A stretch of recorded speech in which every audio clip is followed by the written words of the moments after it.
Mesdames et messieurs, bonjour, comment ça va?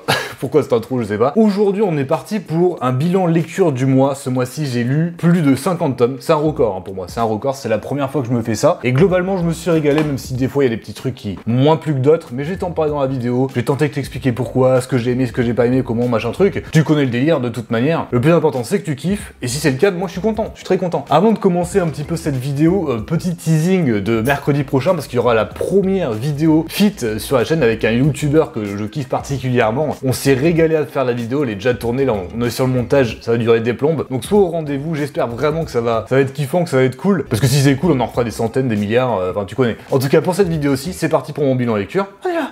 On va commencer comme d'habitude avec mes énormes coups de cœur de ce mois-ci. Et je vais évidemment commencer par même le coup de cœur de l'année 2022. Magica des éditions Meian, édition particulièrement belle en carton, dorure et tout ça. Incroyable, franchement l'édition elle est magnifique. Le manga, je pense, le plus original, j'ai envie de dire, que j'ai jamais lu. Pourquoi? Je vais t'expliquer. Alors déjà Magica c'est un seinen de contes. Tu vois, dans ce tome 1 tu as 3 contes. Le tome 2 sortira d'ailleurs en décembre 2022. Et ces contes-là sont plus team contes des milliers de nuits que Disney. Tu vois, c'est très dur, c'est un petit peu morbide, un peu sordide parfois, mais toujours dans une ambiance poésie, beauté, colorée de malade, mais c'est trop beau, tout est beau dans ce manga. Autant je me suis régalé parce que c'est original, tu vois pas des mangas comme ça tous les jours, et autant les histoires sont cool, les profondeurs dans les contes sont vraiment bien trouvées, tout se cale très bien dans une histoire qui englobe tout ça. Franchement ce manga c'est vraiment de la dinguerie, je pense qu'il n'y a pas assez de visibilité, donc n'hésite pas à tester, franchement n'hésite pas à tester parce que ça vaut le coup, d'autant que dans la mangatech ça régale, c'est que du plus, Magica c'est que du plus. Deuxième coup de cœur de ce mois-ci, un manga que je pensais pas autant aimer, un manga qui les rassemblait tous. Putain, je vais partir en couille dans cette vidéo. Je voulais parler de Kunlun, les 3 premiers tomes que j'ai lus il y a quelques semaines, je crois, sur la chaîne. Bon, j'en ai déjà parlé, donc je vais pas rentrer dans le détail. Si tu veux vraiment plus de détails, tu peux aller voir la vidéo qui s'affiche ici. J'ai lu donc les 3 premiers tomes, et c'est pour ça que c'était un coup de cœur, parce que le manga, il est vraiment bon. Enfin, le départ est vraiment bon. Comme je l'ai dit dans la vidéo, un petit peu, ça peut tout donner. Tu vois, ça peut aller sur un scénario complètement qui part en live, où tu comprends plus rien, etc., etc. Ou alors, ça peut être une histoire super bien construite qui va régaler. Les 3 premiers tomes me font dire que ça va régaler, que ça va être complètement dingue. Surtout que t'as une ambiance particulière, tu sais, un petit peu science-fiction, un petit peu romance, mystère, passé secret, des personnages bizarres, de la profondeur, de la beauté aussi. En fait, il y a plein d'aspects dans ce manga qui sont intéressants et qui te tiennent en haleine jusqu'au bout. Donc c'est pour ça que c'est un de mes coups de cœur de ce mois-ci. Ce manga, c'est pareil. Je trouve qu'il n'y a pas spécialement de visibilité. C'est très bon. Et enfin, le 3e coup de cœur de ce mois-ci, Shiguri. Évidemment, Shiguri, les 5 tomes que j'ai lus. Alors, est-ce que tu vas les voir là? Ils sont ici, là, les 5 tomes. Shiguri, c'est une masterclass de manga de samouraï avec les dessins, les fabuleux dessins de Yamaguchi évidemment, ombré, formidable de détails et tout, enfin il te met dans une ambiance un petit peu traditionnelle, un peu historique qui est assez unique je trouve. Ce manga c'était juste une masterclass, ça sera un intégral en 10 tomes que je me ferai, c'est sûr, assidûment, et ça c'est évident aussi, parce que c'était une licence très goûtue. Alors je pensais avoir un peu du mal tu vois au début avec les dates, l'histoire, etc. J'en parle à chaque fois de ça, de ce problème de culture japonaise, mais j'ai à peu près tout compris. Une fois que t'es focus dans la lecture, je trouve, tout passe très bien, t'as pas besoin d'une concentration sur le long terme. C'est au début, tu te concentres un peu pour les personnages, les dates, les trucs comme ça, et après ça va tout seul, et le manga il passe juste parfaitement bien, surtout que la nouvelle édition de Meian, encore une fois, extraordinaire. Je parle beaucoup des éditions, mais je trouve que c'est vraiment important pour avoir une belle mangatech d'avoir des grosses éditions. Je pense à la Colossale de SNK évidemment, qui est fabuleuse, qui met tout en valeur. Il faut avoir l'édition Colossale de SNK, c'est très important. Bref, je m'égare, on passe à la suite. Ensuite, un marathon que j'ai fait ce mois-ci, je vais devoir me lever parce qu'évidemment j'ai rien préparé. One Piece, évidemment One Piece. Du tome 13 au tome 23. Hop. Donc voilà les tomes, je sais pas si c'est très utile que je les montre, mais ils sont là, ils sont très jolis, très sympathiques. Donc One Piece, le deuxième arc, la deuxième saga plutôt, qui est de Baroque Work, et qui était une super saga. Je pense que j'ai kiffé globalement autant que la première, ça met plein de choses en place, c'est intéressant, mais surtout, c'est gavé, encore une fois, marrant. Je me suis tapé des barres de rire sur cette licence, et plus que ce que je m'attendais, encore une fois, avec l'anime, clairement, je trouvais plus les gags un petit peu énervants, tu sais, avec Usopp, la voix d'Usopp, ce genre de truc. Autant là, dans le manga, mais c'est juste trop drôle en fait, ça marche trop bien. Luffy est toujours à l'ouest et tout, Zoro pareil, Senji un petit peu dragueur et tout, mais j'adore. Franchement, j'adore cet aspect-là de One Piece qui me met très bien. Au-delà de ça, t'as des combats pharaoniques, trop beaux, trop stylés, bien épiques, qui passent trop bien. Ce manga, je me suis régalé. Je l'ai annoncé dans le marathon pour ceux qui l'ont pas vu parce qu'ils ont pas lu One Piece parce que je spoil. Je serai à jour sur One Piece fin 2022, c'est sûr 1000%. Je le dis ici, je vais juste être à jour, avoir tous les One Piece là dans ma mangatech. C'est l'objectif 2022 et j'y arriverai, donc il y aura des marathons qui vont s'enchaîner sur One Piece sur la chaîne, c'est évident. Bon, ensuite, je vois que je l'ai pas mis dans mes coups de cœur et je suis un peu le pire parce que franchement, il mériterait. Je me suis fait 4 tomes de Kingdom ce mois-ci. Kingdom, c'est bien.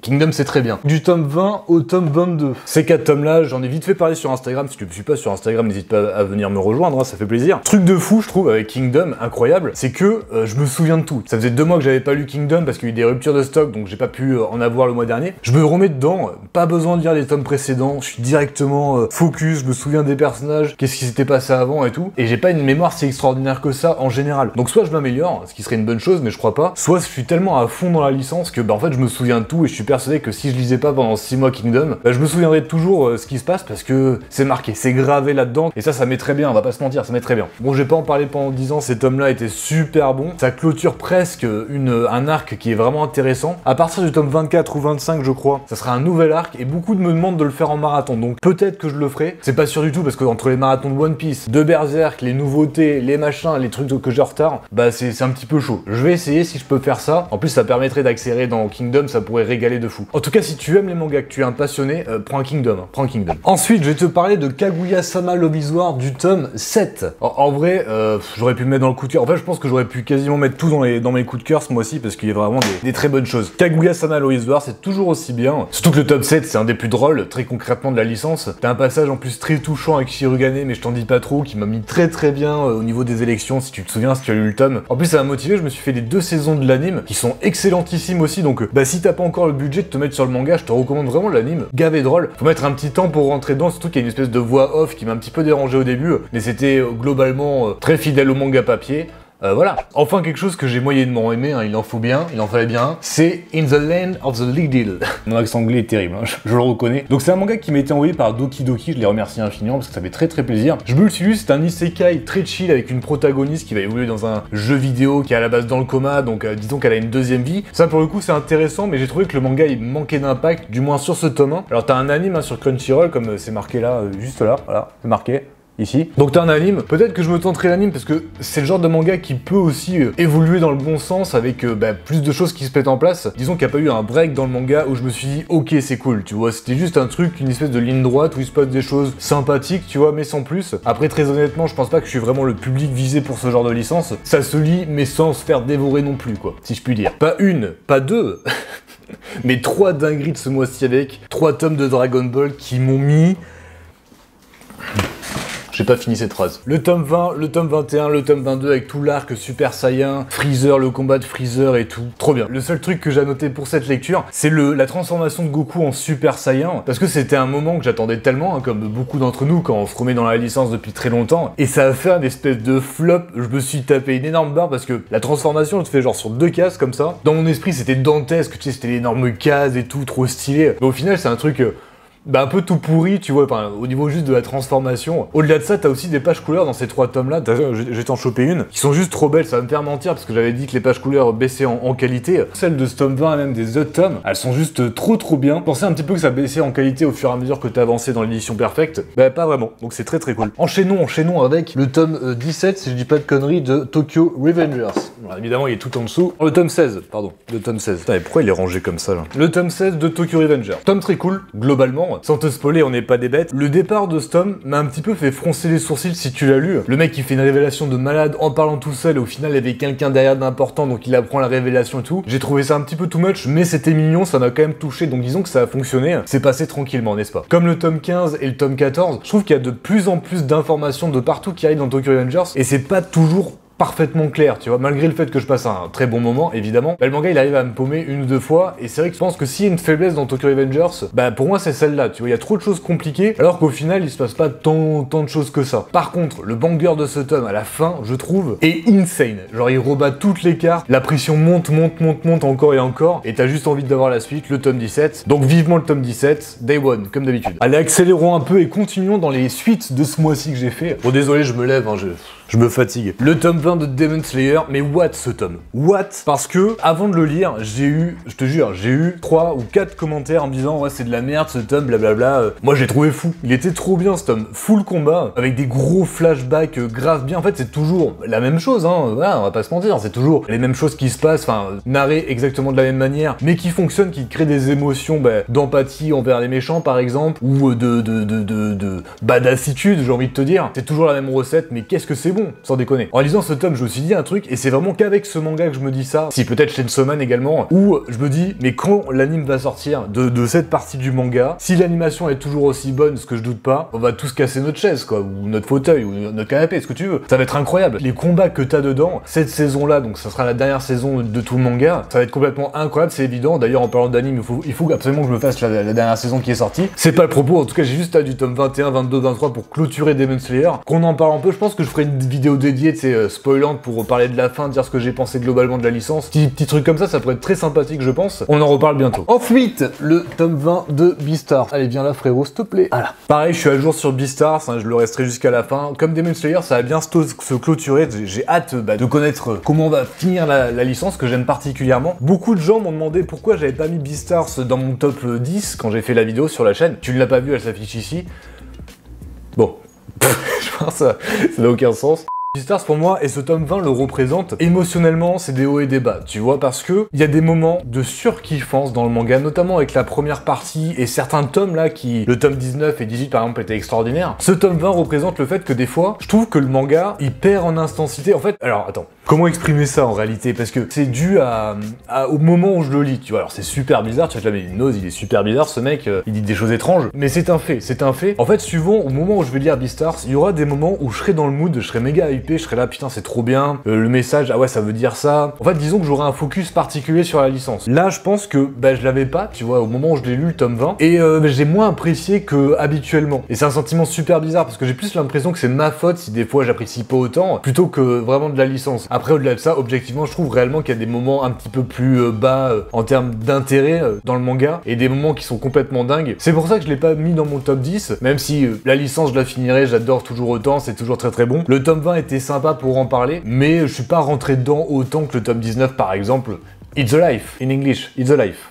Ensuite, un manga qui départage beaucoup la communauté, j'ai l'impression, c'est Léviathan le tome 1. Donc voilà la cover, l'édition elle est vraiment grande, elle est très très stylée, je l'aime beaucoup. The Black Edition. Moi je suis team un peu déçu. Pour être totalement honnête avec toi, un petit peu déçu de Léviathan. Autant les dessins sont juste faramineux, trop beaux, j'en ai assez parlé je pense pour pas en reparler ici. Le scénario est intéressant, un battle royal dans l'espace avec des élèves et tout, vraiment solide. Par contre la narration, je t'avoue j'ai eu un peu de mal. Le manga est déjà assez lent, ça c'est pas dramatique, mais ce qui m'a le plus dérangé c'est le comportement des personnages, des professeurs et des élèves qui des fois je trouve est juste too much et j'ai du mal à y croire, à rentrer dedans. Les nuances je trouve pour un seinen c'est peut-être ce qu'il y a le plus important. Et quand tu vois un personnage professeur qui va être prêt à sacrifier, bon c'est au tout début du manga, t'inquiète pas, c'est pas un spoil, il va être prêt à sacrifier toute sa classe pour lui-même survivre, un prof, tu vois. Alors je sais qu'il y a des ordures dans le monde, des gens qui font n'importe quoi, je le sais. En fait, qu'il y ait des gens qui soient absolument pas nuancés, tu vois pas une once de culpabilité dans le fait d'imaginer ça, tu vois, il va être prêt à tuer pour ça, etc. Pareil pour certains élèves qui veulent survivre et tout. En fait, c'est pas nuancé, et quand c'est pas nuancé, c'est pas authentique, et quand c'est pas authentique, ça crée une narration seinen qui marche pas parfaitement bien, tu vois. C'est ce que j'ai ressenti un petit peu dans Léviathan, j'ai trouvé ça super dommage. Après, je sais qu'il y a des gens qui ont particulièrement aimé la licence, donc c'est génial, hein, c'est génial. Moi, je dis pas que je l'ai détesté, je suis mitigé sur Léviathan, tout ça pour dire ça.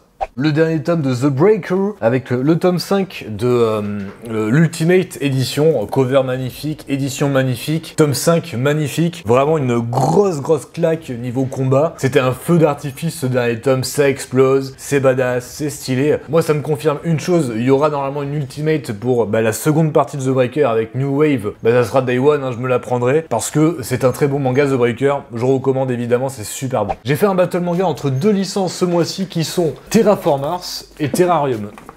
C'est à l'envers.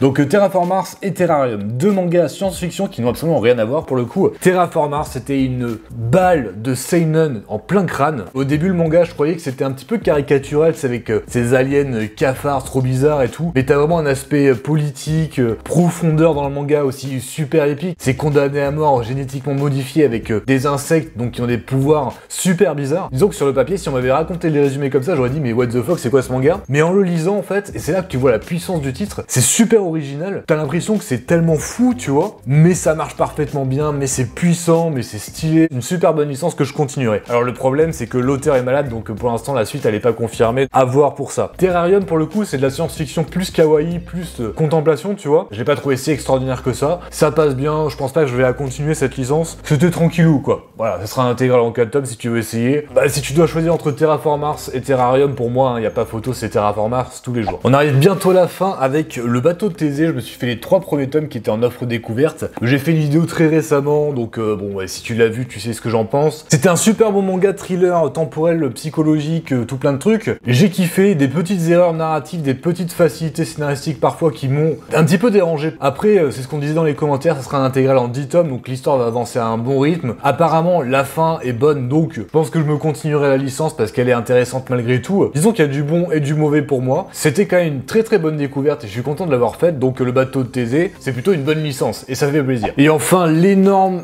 issime pour finir la vidéo, l'énormissime, dantesquement, incroyablement stylé Kangan Ashura. Je me suis fait du tome 5 au tome 12. Alors déjà, tu remarqueras, le 3e de couverture est juste magnifique. Donc, les 8 tomes qui sont ici, j'ai juste trop kiffé. Enfin, c'est Meian qui me les a envoyés, d'ailleurs, merci beaucoup aussi pour ça. J'ai trop kiffé, c'est trop bien Kangan Ashura, c'est du bourrinage avec 1000 milliards de techniques différentes, des combattants différents, un Shuya de Ecchi pas dérangeant, des dessins qui te mettent des petites claques comme ça dans la face, bah c'est trop bien. La licence sera terminée en une vingtaine de tomes et c'est évident que je me la ferai en entière. Faut que je me mette à jour, je crois que il m'en manque 4 là pour être à jour. Ce manga c'est un délire, t'as un abonnement aussi avec comme pour Kingdom sur cette licence, je te la recommande vivement, évidemment. Bon, bah voilà pour cette vidéo, toutes mes lectures de ce mois-ci. Tu peux le voir, je me suis mis très bien, des très bonnes lectures. Beaucoup de choses à continuer, beaucoup de nouvelles licences, mais bon, c'est aussi un petit peu le jeu du YouTube game truc. En tout cas, j'espère que t'as kiffé cette vidéo, que t'as passé un extrêmement bon moment. Si c'est le cas, bah, n'hésite pas à t'abonner, hein, ça me régale. N'hésite pas non plus à liker, à commenter pour discuter de tout ça. Moi, je te dis à très bientôt pour une prochaine vidéo. Prends soin de toi, tu le sais, c'est très important.